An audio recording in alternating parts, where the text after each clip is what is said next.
Hola, ¿cómo están? Muy bien. ¿Y tú? Muy bien, gracias.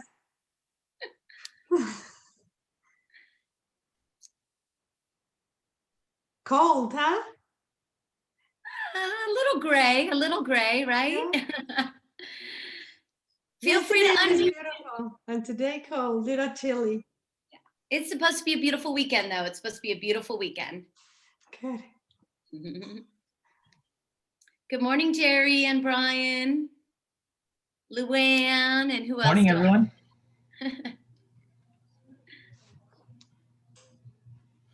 Good morning, Lauren. Hi, everyone. Yes, I've got my winter wear still on for today, but looking forward to a lovely weekend and a holiday weekend for me. Thank you. Feel free to unmute yourself and say hi. We're going to take a few minutes just to be personal on this virtual Zoom. So feel free to give a shout out to someone or whatever you'd like to do. You can do a dance if you'd like. Good to see everybody. Been way too long. Yeah. Hi, everybody.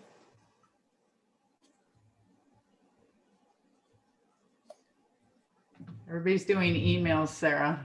I know, we have a lot of people off camera. This is like your moment to shine. Show us your beautiful face. I would probably be asking. Oh. Good morning.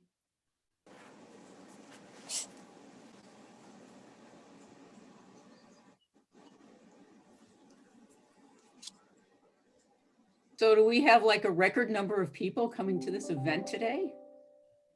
I don't know if it's a record amount, but it's a pretty high attendee. I think for one of our Zooms, it may very well be. It's pretty high. I think we capped out over 100 at one when we didn't have the 100 max. I think that might have been our first virtual event with Don Skioch, Brian, and Corey. I believe that was it. I don't remember. It's all a blur. Look at these nice looking people here. Unbelievable group. Good morning, Jeff. Yes, it's lovely. It is indeed. Indeed. The world is reopening. Like slowly but surely, right? Like an oyster. I was going to say a spring flower. I like the oyster. There you go. Like the spring flower. Well, Carolyn, you look like you're right here in LA. You don't even look like you're in Sacramento. Hello, everyone. My turtleneck. I'm like Lauren. I've got a blanket on my lap and. Yeah. Gotcha.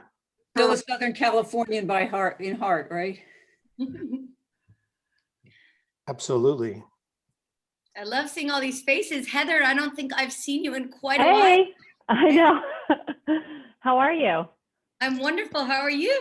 I'm doing well. Heather, the child went back to school. Patrick, hey! My child went back to school on Tuesday, so the house is very quiet, and I don't really know how to act. Isn't that nice? Well, you could always dance around and turn on some music really loud. Exactly. Yeah, pretend like you're the college kid. That's what you do. Don't worry, don't get used to it though. They come back eventually. Then, you know. Oh, he's in kindergarten, so he's definitely coming back. Yeah, he better come back. Yeah.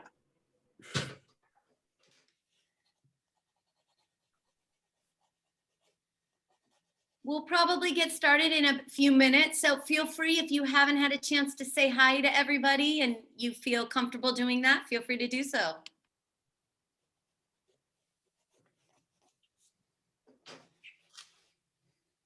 Shout out to Tina Marie, the newest Wear Magazine executive, somewhere on here. Hi, everybody. Welcome. Nice to meet you. Welcome. Thank you. I saw your name, and of course I thought of the Tina Marie, and I was like, oh, wonderful.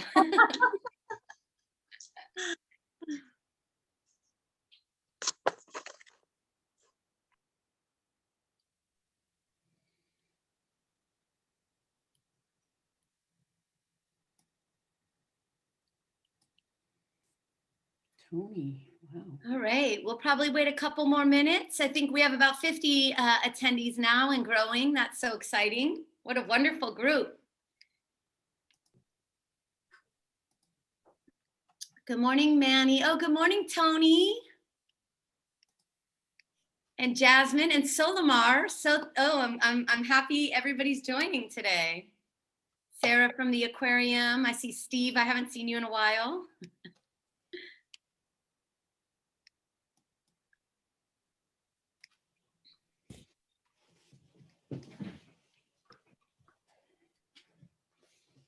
Oh, Tish. Hi, Tish. Feel free to unmute yourself and say hi to the group, everybody. You have like 2 minutes to do so. Hello, how's everybody? All It's good to right. see you. There's a good morning. Oh, yeah. Okay,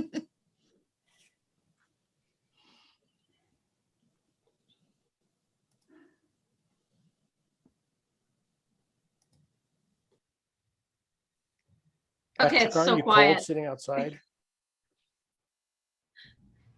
Of course, Good morning, everybody. Good morning, Jasmine. Got the Peterson Museum on. Lovely.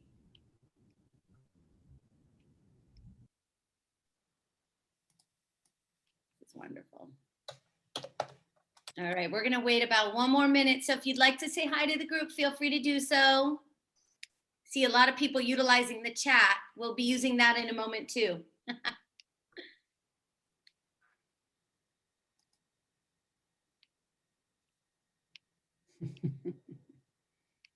I know. Everybody's so quiet today. I know you're probably feeling slammed and you have a ton of emails to get through. If that's you, raise your hand. It's like the black hole that you can never get to the bottom of. All right, on that note, we're gonna go ahead and get started.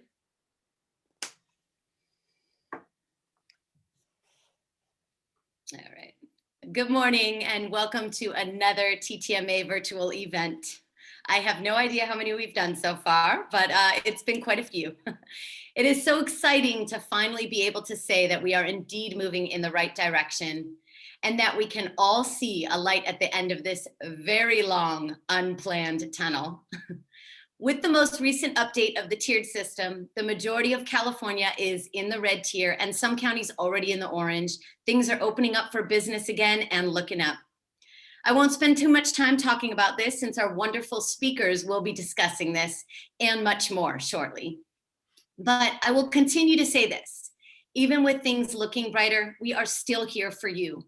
We are all in this together as one community, and we want you to know that TTMA is here to support any of our members and our community to the best ability we can. Please don't hesitate to reach out anytime. Thank you to all of our members and guests for joining us today. I'd also like to thank all of our current members who have found a way to pay their membership dues in 2021. I know it's a tough year, and we are definitely here if you need to discuss anything at all. We appreciate all of the support we have received and are looking forward to bringing you some wonderful content this year and possibly some in-person events down the road. As it is a tradition, I'd like to begin this program with introductions of all of the attendees. As we have been doing, we will utilize the chat feature on Zoom to do so. Please feel free to use the chat to say hello to your colleagues, introduce yourself, and share any message that you'd like to for the next few minutes. If you're a guest of TTMA or it's your first time, please let us know as well. And to spice it up a bit today, we wanted to pose the question, if you have visited a restaurant, attraction, or hotel recently that you would suggest to our community, please include that in the chat when you introduce yourself. I'm gonna quiet myself now and let you chat away.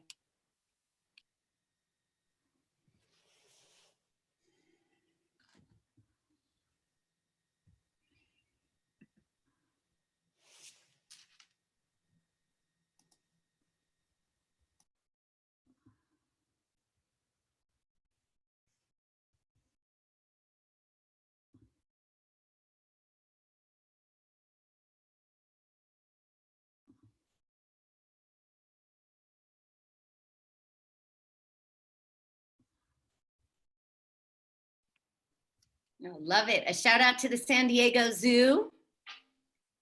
Wonderful.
If you're just joining, we are using the chat to introduce yourself. I see we have people from all over. This is awesome.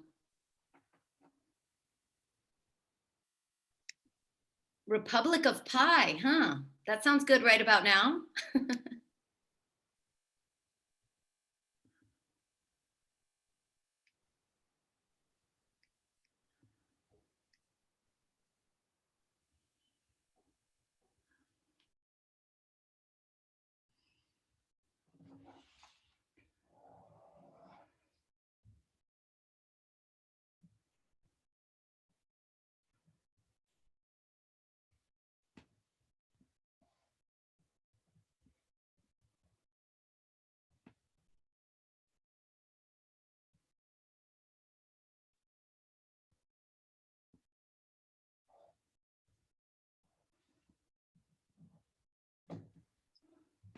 I love that, Jasmine, that the Peterson is doing free tickets for first-time responders. That's wonderful.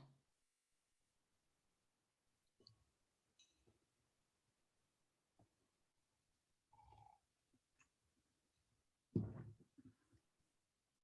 feel like I need to prepare music for this part.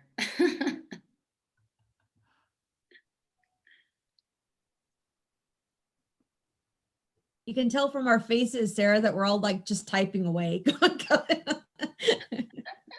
love it. Everybody's so serious.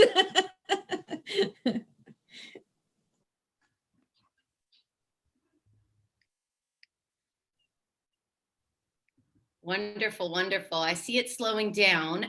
Well, I guess I'll share a place that I went to. I went to this super cute, amazing restaurant called Food Affair over on Robertson, just south of Pico. And it was incredible. So highly suggest if you've never been. Anybody else have anything you can suggest in that chat? Places you've never been to, or a place that is reopened that has done an amazing job. I see the rooftop at Michael's on Naples. We can start creating our wish list of places to go.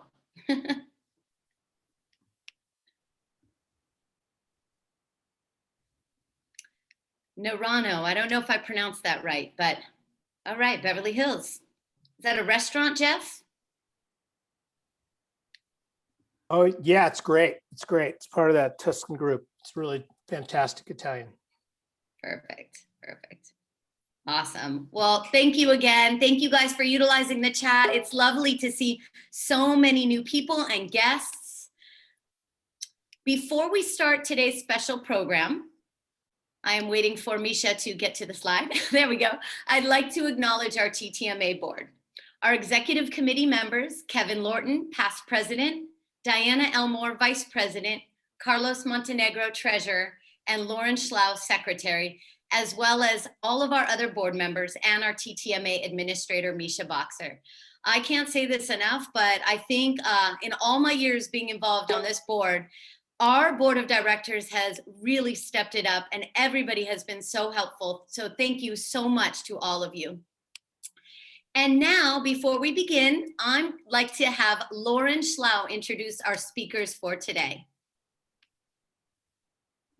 Thank you, Sarah. It is indeed my distinct honor to introduce two leaders of our state tourism industry who really need no introduction. Each one is recognized throughout the industry within and well beyond California for what they do, how they do it, for their wisdom and humanity, for their passion and leadership. And these two top leaders are both women of significance during this Women's History Month, but really all year round. They are both role models to many, and they've worked hard to get where they are, dedicated to staying on top of their game each and every day on our behalf. I want to thank you, Barb and Carolyn, for joining us today to present State of the State as we recover and hopefully soon reopen to serve our valued visitors. Barb Newton is President and CEO of California Travel, our statewide tourism association dedicated to advocacy, collaboration, and education that protects and supports our industry. Under Barb's expert leadership, CalTravel has grown and worked strategically to raise its visibility and voice on behalf of our industry, both within the industry, with other association partners, and with state legislators. Barb's career had been in media and the publishing world, but then she came to CalTravel in 2014 from Sunset Publishing based in Menlo Park. As president, Barb led Sunset to forge partnerships with many California travel entities, including CalTravel. Barb serves on various boards, including U.S. Travel, the CSU Hospitality and Tourism Alliance, and the Cal Poly RPTA Advisory Board. You'll have to tell us what that RPTA is, Barb. She has a BA and an MA from Lehigh University, and she and her husband, Jeff, have two children, live in Woodside, and she says with their beach-loving dogs. Carolyn Beteta is president and CEO of Visit California, which markets California as a premier travel destination and generates tourism revenues to our state. She also serves as strategic director for the Governor's Office of Business and Economic Development, known as GoBiz. As a mainly assessment-funded entity, Visit California serves its 21,000 investors day in and day out. Her leadership, many of us here, her leadership has resulted in a decade of travel industry growth, peaking in 2019. Oh, remember those days, with a record $144.9 billion of visitor spending. And she's helped transform Visit California into a global marketing force and help rebuild travel and tourism after numerous natural and economic crises here in the state. Caroline has served as board chair and acting CEO of Brand USA, as national chair of the U.S. Travel Association, and currently is on the executive committee of the World Travel and Tourism Council, with Visit California being the first DMO invited to join. Caroline, as you know, has received numerous awards for her work and leadership, including induction into the U.S. Travel Association's Hall of Leaders, and of course, our AKM Leadership Award that we awarded to her in 2019. Carolyn holds a bachelor's degree in international relations from UCLA and a master's degree in public administration, as do I, from USC. So there's equal time there, Carolyn, I see that. And she also completed the Stanford Graduate School of Business Executive Management Marketing Program. Barb will speak first and answer questions. Then Caroline will make her presentation. So Barb, take it away. Thank you. Thank you so much for that introduction, Lauren. Hi, everyone. And as you were reading it, I realized I need to update my bio because RPTA is now EIM, Experience Industry Management at Cal Poly. So it is the tourism degree. So let me share my screen real quick. Great to see you all. Thank you for inviting me.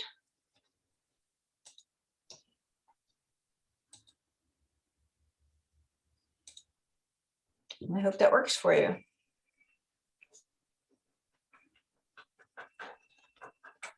All right, well, good morning. Let me jump right in. I have spoken to this group several times over the last couple of years, so I think many of you know CalTravel, but a quick review if you are new to CalTravel. We are the umbrella trade organization for travel and tourism in the state. We're the unified influential voice to protect and advocate for California's travel industry. Our mission is really simple. It's advocacy, collaboration, and education. And our membership is made up of a broad swath of types of tourism industries across the state. About half of our members are destination marketing organizations, or CDBs, but we also have resorts, amusement parks, convention centers, hotels, restaurants, museums, airport airlines, rental cars, ad agencies, media companies, tech companies. Really, any organization for whom travel and tourism in our state is important is a member of CalTravel. We now have, I think, 978 individual members of CalTravel. And it has been interesting over the last year, just as we have not been able to meet in person, being able to reach out virtually. As challenging as that is, one of the benefits is it does allow us to reach more people. I think that was the case, Lauren, for this meeting, right? I think you have a great turnout virtually. So one of the hidden benefits of this pandemic. So in a normal year, our advocacy priorities are: we promote California as a visitor's destination. We're advocating for promotion as a visitor destination. We're helping to make sure that it's easy to travel to and within California. We're supporting long-term development projects that really help our industry. Try to protect the travel and tourism industry from unnecessary costs. We really welcome innovation and try to foster that, but we also want to ensure an equal playing field for the established players, especially because our industry changes so quickly, and just try to keep a equal playing field. And then we're supporting legislation that enhances and improves the visitor's experience or overcomes issues with the visitor's experience. So that's a normal year, but right now, I'm sorry. This is really our priority. As we have experienced 12 months of shutdown, and I know every single one of you has been working through this, there is really nothing that we can do for the travel and tourism industry if we can't reopen safely. So although there are other projects that we're working on, our priority at an organization is really helping all of you get through this shutdown, this pandemic, and be able to reopen safely. So that has really colored our work this year. And I wanted to spend the time today talking about two very specific projects that have come out as a result of that. Just where are we as a state? Right now, 1 in 11 people in California has tested positive for COVID. So that's a cumulative 3.6 million cases out of 40 million residents. Those are the people who have tested positive. Of course, we know that the actual number of cases is much higher than that. On the brighter side, we do see that this is as of just yesterday, 26.6% of Californians have gotten one vaccine, 12.8% have had two. That puts us just about in line with the rest, with the US as an average, slightly behind on the second vaccine, but certainly catching up quickly after a rather slow start compared to other states. Very sad to say that we are now at a death toll of 57,672 people. Really astounding, and I don't think any of us realized this scope of what this would bring to our population as the pandemic started. But now, after a year looking back, we can see that 74% of the people who have died have been 64 plus. I think over 40% are 80 plus. And nursing homes and staffs account for 23% of those deaths. When we look at our if we look at California compared to the rest of the US population, California is about 12% of the population, and we've had about 11% of COVID deaths. So slightly better than average, not dramatically better. And just putting, again, just in perspective at this point in time, 1 month ago, February 23rd, this was what the tier map looked like. 97% of the population was in a purple county, which is the maximum shutdown, really had the entire state in a stranglehold. 1 month later, we've gone from almost completely purple state to only 6.3% of the population is now in purple. And really a combination of falling case rates, relaxed standards, great effort on part of our population to really manage this. Vaccinations really stepped up. So a dramatically different world in just 1 month. And this week, just San Francisco just moved from purple to red. We're seeing continued movement and expecting to see even better news over the next couple weeks. But I shared this actually at our California Comeback Conference, and I got a lot of comments on it. So I thought I would share it here for people who might not have been in that part of the conference, but just trying to get our head around what this case rate really means in real terms. This was, my son went to University of Iowa, and this was the University of Iowa, Ohio State game that we were at. There were 60,000 people in that football crowd. So just using that as an idea of the scope and size of these numbers. For purple tier, now that it has been relaxed, purple tier would be more than 6 people in this crowd of 60,000 having a positive new case rate. Red tier is 2 to 6 people in a crowd this size. Orange tier would be 1 to 2 in this size to 2 football stadiums. And the yellow tier is currently 1 person in less than 2 football stadiums this size. And as of yesterday, or 2 days ago, I guess, there were 3 new cases across the state on average in a crowd of this size. So although we still are dealing with really big case numbers, I hope that helps just put people in perspective of the chances of actually getting infection rate and how far we've really come to say that just 3 new cases in a crowd this size per day. So let's talk about some of the initiatives that we're doing at CalTravel, specifically on pandemic. The first one has been a reopening plan for business meetings, and particularly for the large business meetings and convention centers. And the second has been for our $45 million tourism stimulus. So just a little bit of background. Prior to COVID, CalTravel was really focused on leisure travelers. Convention centers were not a coherent group. They were really worked with their individual cities, but were not part of CalTravel. We didn't have any members.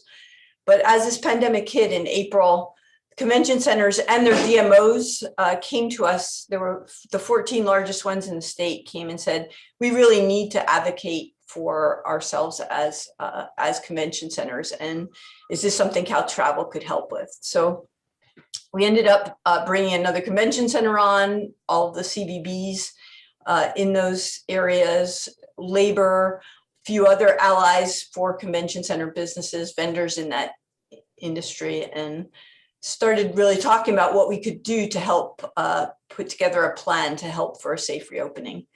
So we did have a study commissioned with Oxford Economics that looked at the impact of both the large meetings, which we were really focused on, and then also hotel meetings and smaller meetings, which CHLA, Lynn Moorfeld, and California Hotel and Lodging Association took the lead on the smaller meetings. Really just looked at what the economic impact is of losing this business and what it will take to get it back. We also got together with the convention centers and said, what can you do to ensure safety, and how can you learn from what's happening across the country and really across the world in many cases to put together a safety plan. Each one of the members in our coalition committed to doing GBAC certification, which is kind of the gold standard for safety and cleanliness. And together they wrote a plan for safe reopening guidance, as many sectors of our industry started doing, to submit to the administration. We gave that to the administration back in June, and we started lobbying to say, please give us some feedback. Let us know if this is acceptable. Let us know if we need to make any changes. Help us to be prepared so that as soon as it's safe, we are able to go back out and reassure the business we've already booked to stay and start booking new business. We didn't get any response from the administration at that point. In July, we had to stop the lobbying effort because it sounded tone deaf when the surge hit, and we were really backing down on any reopening plans across the state. So we did pause that effort for a while. Our convention centers And our DMOs were very responsible in doing other things like housing homeless, feeding first responders, sending out messaging on the importance of wearing a mask and taking safety measures. I think I'm very proud of our industry members across all sectors, and also particularly this coalition in doing the right thing and trying to be part of the solution and not just part of the problem. But we fast forward to February, still have not even gotten an answer from the administration on the plan, not even any feedback on it. Really struggling along with many other sectors to get some answers and to be able to get back to our clients and get back to our employees and put together a plan. So in February, we said we need to do more than just traditional writing our letters, submitting them to legislators, making our calls. We end up hiring a PR firm, Strategic Consultants, Bicker, Costello, and Fairbanks, excuse me, who have been really great to just help us hone our messaging and be really strategic and bring a little bit more pressure on the administration, elevate our message, make it more public, and apply pressure still in a positive way, still trying to be part of the solution, but just really being more of a squeaky wheel. So we started that in February. We did a new coalition letter, and many of you signed on. Thank you so much. We got 134 sign-ons on that letter. We did a legislative sign-on letter. We have 22 legislators who have joined us to just say, we need a plan to reopen. And then starting this month, we launched a PR campaign, and I know we've gotten a lot of comments. I hope some of you have seen it. Just go through a little bit of it. This is BCF, our firm. They're saying, they went into it and said, okay, everybody's trying to get the attention of the administration. It's really cluttered, it's really competitive, but things are changing. There's new administrators, there's pressure of a recall. Dee Dee Myers coming in as the director of GoBiz, really understanding the value of public opinion.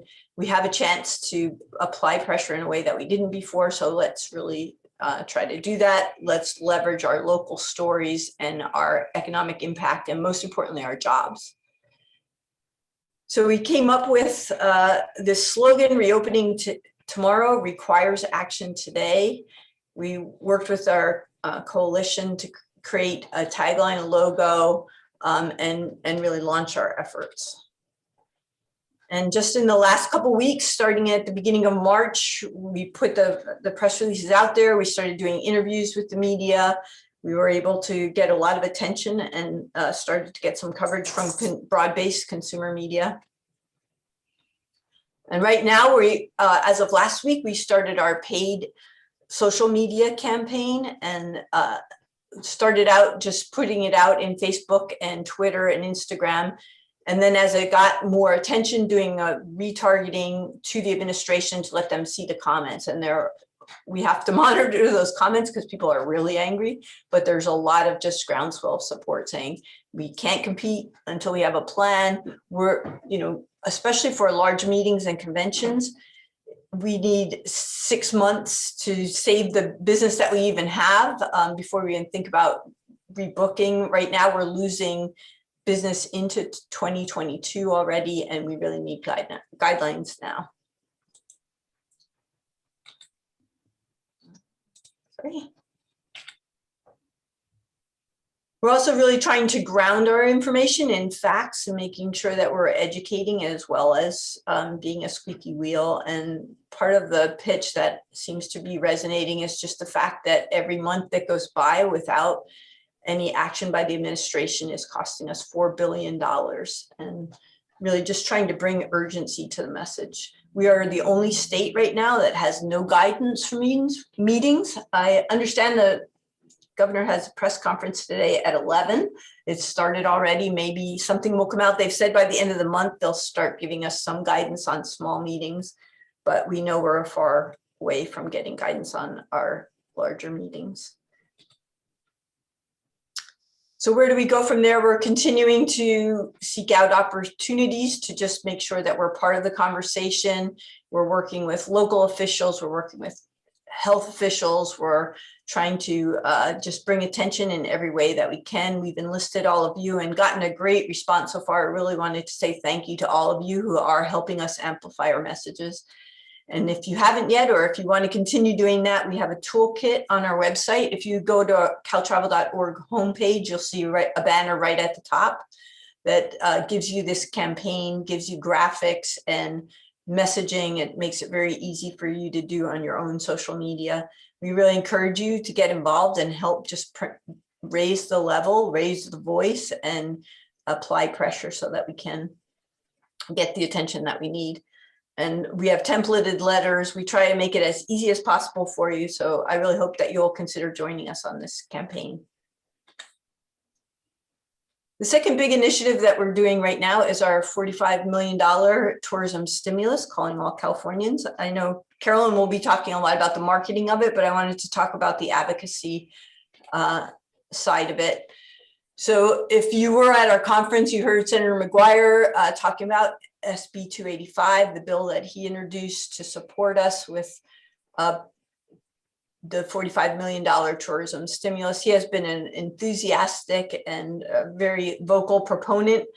And we've been a partner in helping to get legislative co-authors. We have 31. We brought together 127 tourism and labor advocates. Many of you were at the Tourism Recovery Roundtable. There were over 700 people there, very well attended. Amelia's been testifying on behalf of the industry on policy committees. We're continuing to do outreach to leadership for the budget and staff. The bill was a great way to get attention for this concept, but because it's more than 50,000 impact, it's now on suspense until the end of May. So we're shifting right now to really push it as a budget ask. And with a $14 billion budget revenue surplus that was just announced, we hope that that gives us some more stimulus to get some help for the travel and tourism industry. We know from the governor's own economic task force that the travel and tourism and hospitality industry was hurt more than double any other sector as far as job losses. And there's been no program specifically targeted to help us. We know that if we bring the attention to it, we do have support across key legislators and leadership, and we're really pushing to see if we can get a line item in the budget specifically for this 45 million tourism stimulus to help jumpstart the economy and jumpstart the recovery for the tourism industry. Here again, we would love to have your help. Again, on our homepage, we have a very simple link with a toolkit to help you send letters to your legislators, to participate in social media. Really, the louder our voice is and the more all of you step up to help us, the better chance we will have on both of these initiatives. And both are so important to the recovery, not just for travel and tourism, not just for our jobs, although those are really important, but our point is the state can't recover until tourism recovers. So I think we have a strong pitch to make of the administration. So those are the main things we've been doing while we've been home over the pandemic. Really trying to support all of you in every way that we can. We've done a couple other outreach new initiatives I just want to share with all of you if you have not been part of CalTravel's outreach in the last couple months. Just to let you know, we have a weekly COVID-19 task force meeting that gets between 75 and 95 people every week. It's an opportunity for us to share the latest stats and headlines, hear from people from around the state, other members, and share information. And we're going to be moving that to make it the comeback task force now that we're hoping to be focused on recovery, and Carrie Capich is chairing that up for us. It's open to all members, so hope to have you join us. We also have a cannabis tourism committee that has really gotten a lot of interest from our members as another strategy to help in recovery, a new idea for some destinations to really look at how they can differentiate themselves and aid their recovery. We talked a lot about the Convention Center Coalition. And then the last new committee is our DEI committee. And the chair for the DEI committee is Sonia Bradley from Visit Sacramento. She's been an incredible leader. We've brought in some, I think, really thought-provoking speakers and had a lot of really good conversation. We have some really great initiatives coming out of it as well, and it's informing the leadership of CalTravel as well as our members. So I just wanted to let you know about those and say if you're interested in any of them, we would love to have you join us. I should say the chair of the Cannabis Tourism Committee is Brian Applegarth, and the Convention Center Coalition is Michael Kraus. Michael's CEO of Visit Ontario.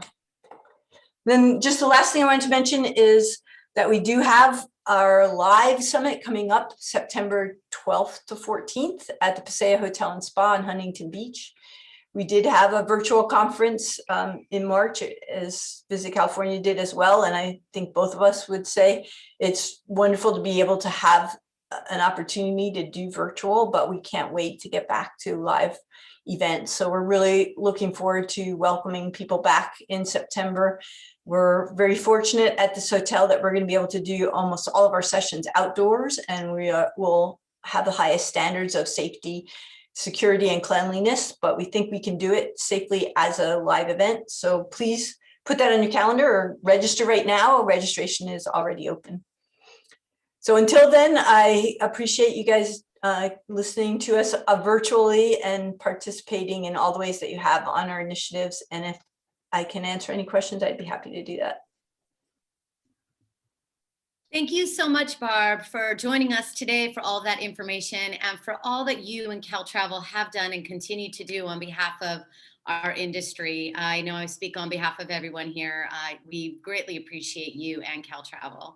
We only have a few minutes for Q&A, so if we might have time for 1 or 2 questions. If you want to submit them through the chat, we'll take them now. I know Barb popped out of a board meeting and has to hop right back into one, so we're going to be cognizant of her time, as well as Carolyn, who is up next. Great. And Sarah, I'll send you the links that I spoke about for you to send out to attendees, if that's helpful.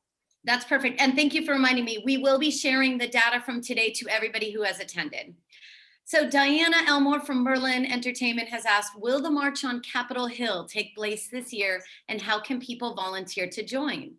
That's a great question, Diana. Tourism Advocacy Day for us is normally in May, and we would love to be able to do that. We are not ready to say that we will be able to right now. We're looking at it really carefully, and obviously have to work with the administration to see whether that's something that can happen this year.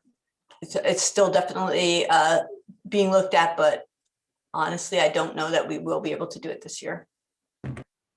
Thank you. And also, Barb, if before you hop off, you want to put your email address or a way that people can contact you afterwards in the chat, that would be great.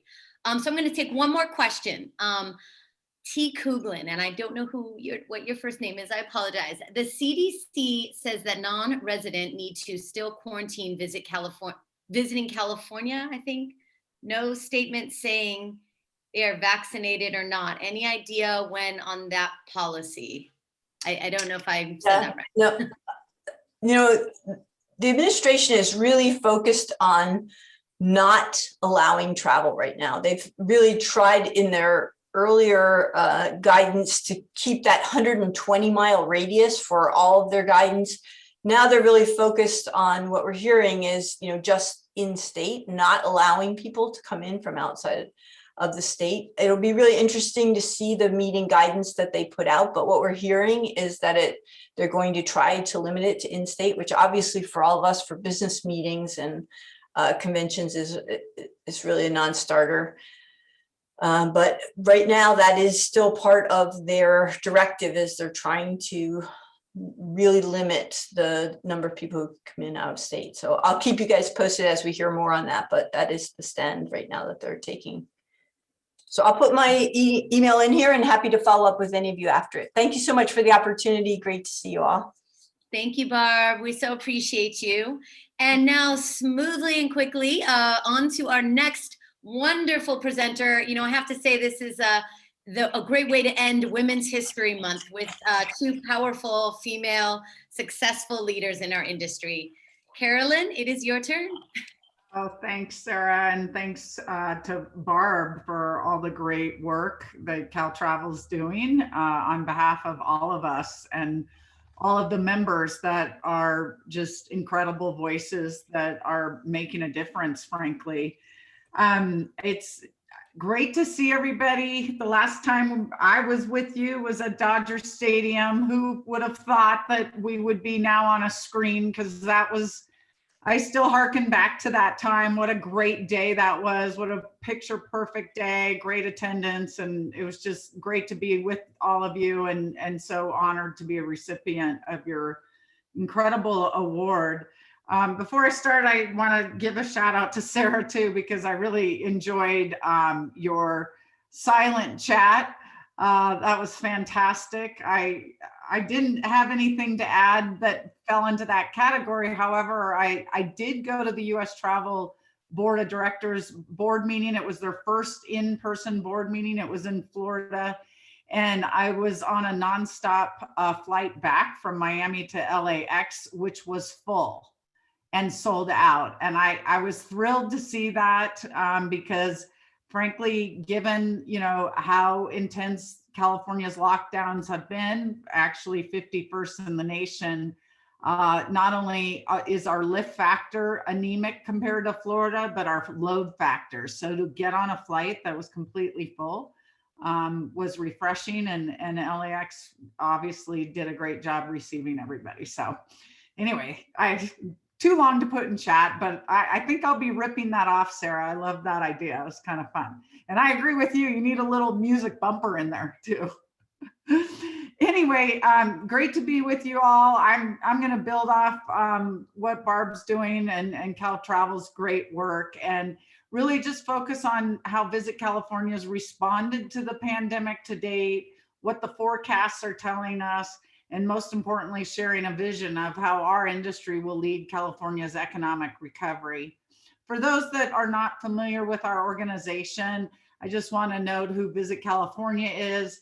We're a statewide 501c6 nonprofit. We're actually the first T-bid in the state, been in business for more than 25 years, designed to inspire leisure and business travelers from around the world.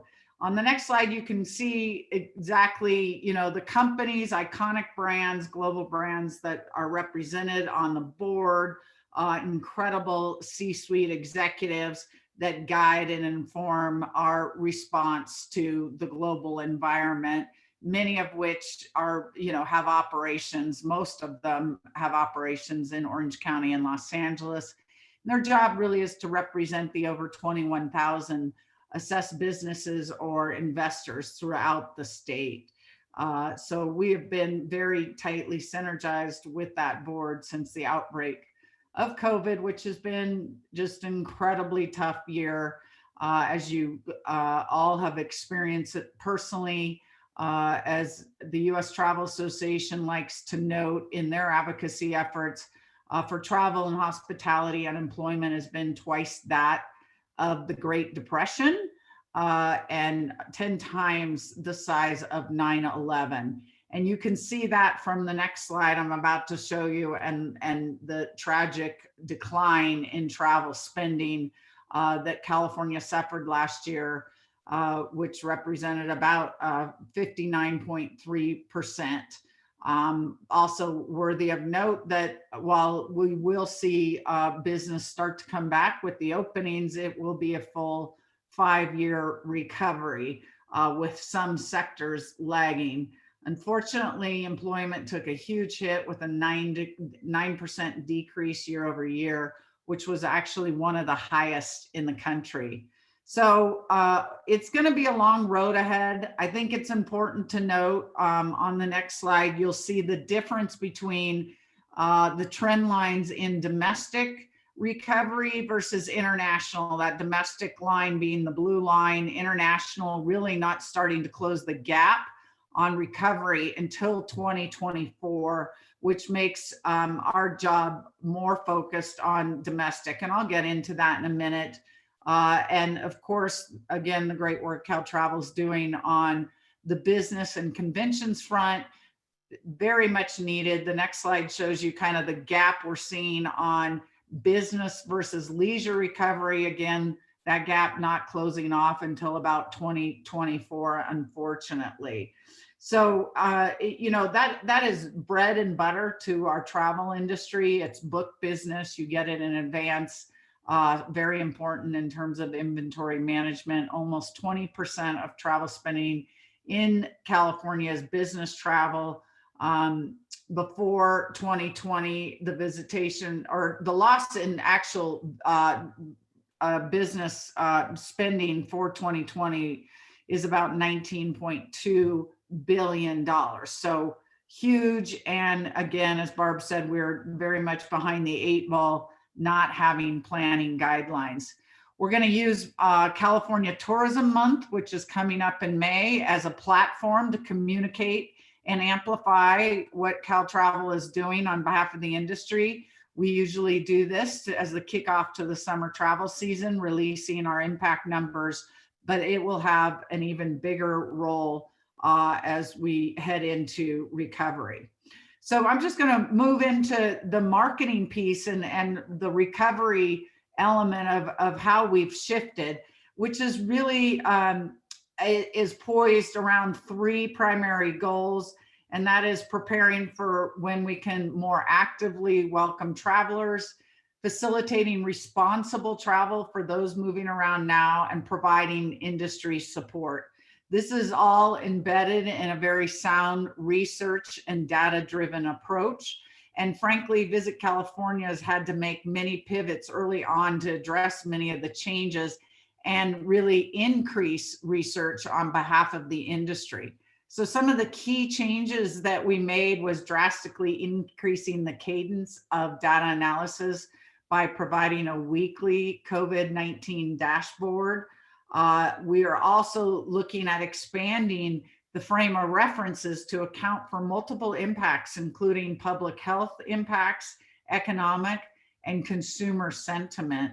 And now really looking at the uneven impacts and recovery across our industry sectors and across California regions. So we've developed more granular insights at a regional level. And that is available to you. I'll get you the point of contacts at the end of the presentation. Now, layered in the research piece is, of course, what's happening with travel trends. And you can see there are key travel trends that are informing our response as well, including safety is ever prevalent. The flexibility with our providers and the product in terms of cancellation policies and et cetera is super important right now. Of course, this roller coaster recovery that we've been on, and now this shift to working and schooling at home, remote lifestyle, and fierce competition. The competition is incredibly fierce, especially since all of our competing destinations now are really focused on domestic, like we are as well. So with that, they've been really critical to guiding our efforts and focusing on key messaging around our spring 2021 target audience makeup. The general target audience is adults 18 to 64 with a top 25% of household income. But for the first time ever, we've actually segmented potential travelers and active travel intenders. As you can see here, those active travel intenders are people that are actively searching for vacation options, more than 5 right now, and potential have searched, but not to the extent. So our media plan actually looks at working first and foremost with those active travel intenders, then potential travelers, and then finally the general audience target as we go further out. And I would say general audience target, really, we don't start to step into that until about mid-April, but inspiring them for summer and fall travel. So with that, we have key campaign messaging pillars. As I mentioned before, safety is still paramount.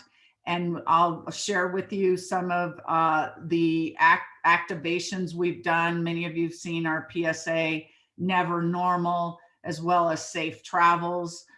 video content to really emphasize that, because even during lockdowns, people were traveling. So it's part of that responsible travel messaging framework. Economic is really embedded in our Calling All Californians campaign, and really appeals to Californians making decisions to travel in California to help their fellow Californians get back on their feet. And then finally, for the first time ever, layering and wrapping all this into a layer of brand and inspiration and going national, which I'll speak to here in a few minutes. So with that, on the next slide, you can see, for example, we've got billboards coming out in California. I'll note that this is the first time we've been advertising in California since 9/11. So these are new and spread digitally throughout the state, just designed to get people to be thinking about California first and foremost as we start to roll out this campaign. And then in early April, we'll expand this to spot TV, radio, and then what you're seeing here, these out-of-home messaging executions as well.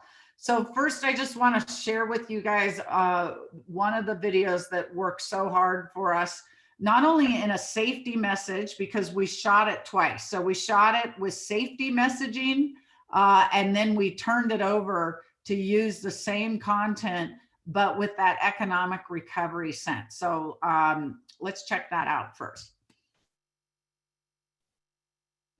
This guy here is busy, working on our state's recovery. You see, he lives in California, and by vacationing in California, he's supporting our businesses and communities, which means every fruity skewer is like another sweet nail in the rebuilding of our economy. Hammer away, craftsman. Calling all Californians. Keep your vacation here and help our state get back to work. And please, travel responsibly. Don't we all want to be there right now? And then shifting to the national front, we've developed a new centerpiece campaign called What If California? And it really is the workhorse designed specifically for the recovery landscape. And the creative brings the power of possibility to life. It's grounded in the premise that here in California, we believe in what if. After all, if is in our middle name. Most importantly, what if you don't?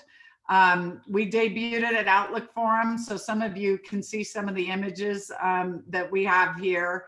It's a new 30-second TV spot that it will be going national and also digital, targeting those active travel intenders with our partners Expedia, TripAdvisor, Priceline, and Kayak. And then beginning in mid-April, we'll broaden the campaign's reach with that additional linear and online TV. So let's take a look at What If. Here in California, we believe in what if. After all, if is our middle name. Like, what if we could go surfing and skiing in the same day? Boom! What if we could make it to the top of this or the bottom of this? What if I put this in my mouth? What if they had to save this for us or this? Here we welcome all what ifs with open arms, even whatever this is. After all, there's only one wrong way to what if. What if you don't? So we're just really leaning into the power of possibility as people are really, waking up. And as we talked about earlier, the opening of an oyster or spring flower, giving people confidence to plan their travel or book their travel for a time when they feel comfortable about doing so. So it's a very robust campaign. We've been holding back for the right time when we could actually trigger active travel intenders for planning vacations over the summer and the fall. And so you can see the media plan overview, which has 6 key messaging layers. And they also allow for flexibility in targeting in-state, the drive market, national audiences. So some is traditional, but much of it is digital so that we can make sure we're planning and that this rollout or opening up continues. So it is calibrated to take into consideration the opening of California.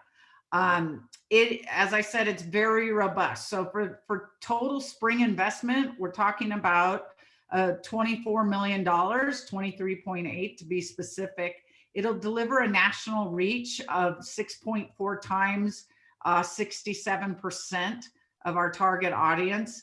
And on the California reach, it'll deliver 87% of our target audience with a frequency of 9.1 times. I would label that carpet bombing. People are going to see this.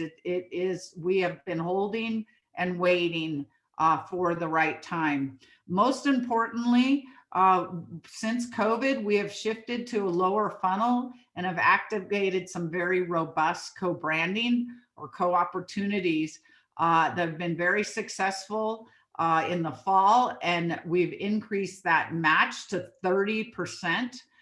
So very value driven, because we want lower funnel activations where we are really a facilitator in getting people to book.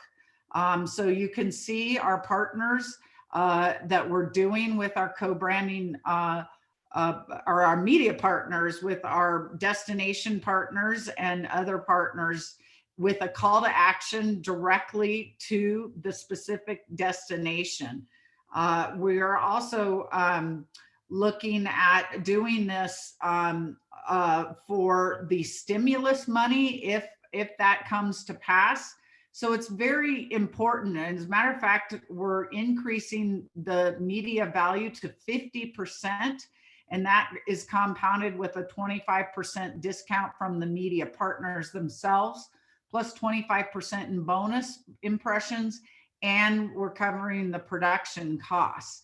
So you can see, again, more examples of what that co-branding campaign looks like. You know, in this competitive environment, we need to work together and have a unified voice, simplicity and message, but make sure that it's localized. So that is the intent.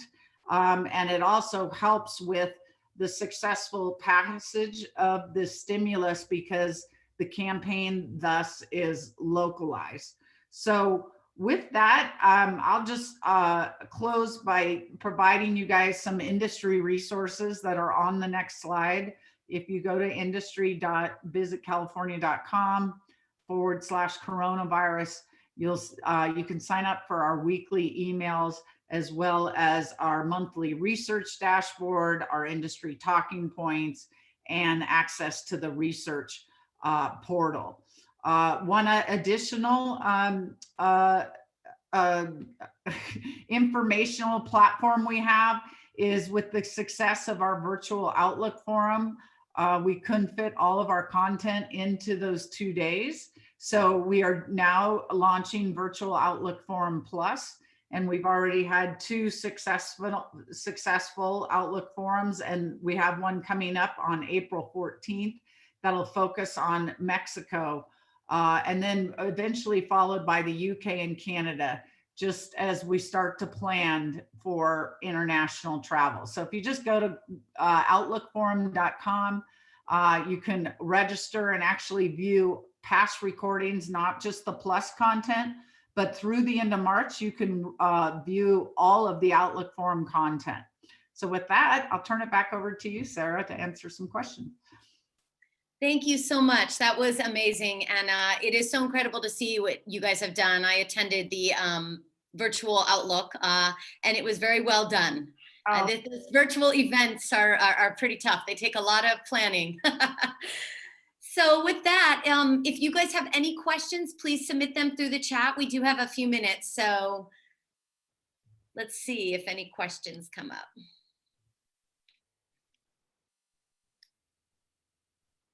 This is where we need that music button. I'll have to create one.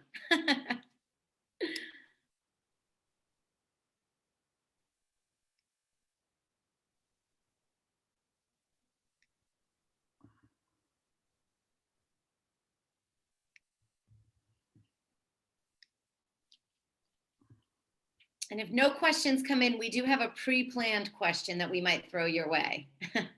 Okay, so Jeff Levy says, we would like to promote this campaign on our websites. Who do we contact? Oh, that's great. I would contact Stephanie DeVries or our communications folks. I know she's on now, so Stephanie, whoever you think is appropriate in our office, or Kristen's also on, if you can post that in there you go. She already posted it, so. She's quick to think. Thanks, Jeff. We also do have a pre-planned question. So at one point, or with what indicators will you believe that we have turned the COVID corner? What perceptions do US visitors hold about California since the pandemic? That's a lot of questions. Yeah, no, I think, for us internally, but I think there is some legs externally, is our theme parks, live entertainment, will be the last to open, for example. And people think of our iconic theme parks like Disneyland and Universal Studios and many others throughout the state. And until those are opened significantly, like 50% or more capacity, but frankly, 100% in the new normal, I don't see us being in this new state of new normal, frankly. And that goes with sporting events, live entertainment, etc. So while we're getting there, I just hope it's a game changer by the time we get to summer, with the vaccinations being, really distributed by then. So we'll see. As Barb mentioned, we are crossing our fingers, biting our teeth around the next 2 weeks, with some of those guidelines coming out on the meetings front. So that's the other issue, is meetings opening, large group meetings, convention business. Sarah, what was the second part of that question? It was a long question. There was actually another part. I have to pull it up. And I also have another question that came in from Brian from South Coast. The second part was, what perceptions do US visitors hold about California since the pandemic? Yeah, on that front, I feel like we are relatively consistent with our destinations around the United States. I'm sure many of you have seen, we've actually had a positive uptick in the last week or so, where our COVID infection rates are faring better than some of the other states that are open. And I think for a long time, that has helped us by reinforcing to the consumer that we're extremely conservative, and that, the visitor safety is first and foremost. And that's what we will try to carry into this phase of opening as well. So no significant damage beyond the competitive set, but I'm hoping that we actually get a little bit of a lift, because we have been so deliberative on the approach to opening. Thank you. Okay, Brian from South Coast Plaza. When will the international marketing campaigns resume, knowing that in-state travel is the focus for now? And which market priority once international marketing resumes? So I would see it as a dimmer switch as well, with Canada and Mexico really being at the forefront of visitation. And then too soon to tell. I mean, look what's happening in Europe right now. I would have said the UK would have been next, except that Europe's potentially going into lockdowns, including the UK. So too soon to tell on that front. We've continued with, quote, a candle in the window with our international offices, as well as continuing with our travel trade relationships. We've been doing virtual fam tours, for example, virtual trade shows, but I'm hoping that we can go back into in-person types of activations and really step that up. Fall, all of our fingers are crossed that IPW will occur in the fall. And to me, that is a kickoff. So really starting to ramp up the second half of the fiscal year, or January 1, 2022 and beyond. All right, perfect. And then we're going to do one last question from Wendy Keel. What do you think will be lasting changes made by Visit California and the California DMOs as a result of the pandemic? Well, I think it's something that, at least for Visit California, had planted a seed prior in many DMOs, and that was, we had come out with a sustainable tourism initiative, and never in a million years did I, and frankly, we hadn't even finished it. We'd come out with a draft, we were socializing it with the industry, and then COVID hit, and we kind of put it on the bookshelf, and then immediately grabbed it when we saw openings. And actually, some of our destinations like Lake Tahoe and our Beyond the Gateways were experiencing over tourism. So we've started to update that around responsible travel, which is sustainable travel. So that will be with us. And we've had good practice during COVID, and will be, you know, very much a priority in our messaging going forward, for sure. Amazing. Well, thank you so much, Carolyn. Thank you. I know Barb had to hop off, but thank you to Carolyn and Barb, and thank you to all of our members, our guests, and our first-time attendees for joining us today. We hope you all enjoyed this. It was a lot of amazing information, and I think, again, it just feels a lot more positive now after months and months of being in this. Please save the date for our next virtual event, which will be an OTA panel discussion focusing on the future of working with OTAs post-COVID. This will take place on Wednesday, April 21st at 10:45 a.m. And then I want to close in honor of Women's History Month. I'd like to end with a quote by Helen Keller. "Optimism is the faith that leads to achievement." You know, I was on a virtual event last night, and we worked on the art of creating joy and read some excerpts from Oprah Winfrey. And there is something to focusing on the positive during all of this. And just like Carolyn said, there's going to be lasting changes. Some of those changes will benefit us. So stay positive, everyone, and enjoy the rest of your week, and have an awesome weekend and spring break, if that's a thing. You can feel free to unmute yourself and say goodbye if you'd like. Thanks, everybody. Good to Bye-bye. Thank you so much. Thanks again, everybody. Thank you. Thank you. Diana. Great Nice program. Wonderful Excellent. program. Great job. Excellent. Great job, everyone. Everybody's getting back to work, I have 5 minutes before my 12 o'clock video call. It's awesome. And then the LA tourism event. Just wanted to say hi and thank you. Hi, Leah. Hi. I'm at work, so I Leah. have to wear a mask. Hey guys, but just want to say hi. Great job. Thank you. Thanks, Sarah. Thank you, Tish. So good to see your face. Thanks, you too. Talk to you Bye. later. All right, everyone, I'm going to go ahead and end the meeting for all. Thanks for everybody else who is still on that joined us today. Misha, I will get you the recording as soon as it's done exporting. Perfect. Thanks so much, Chelsea. Thanks, Misha. Thanks, Chelsea. Bye. Bye.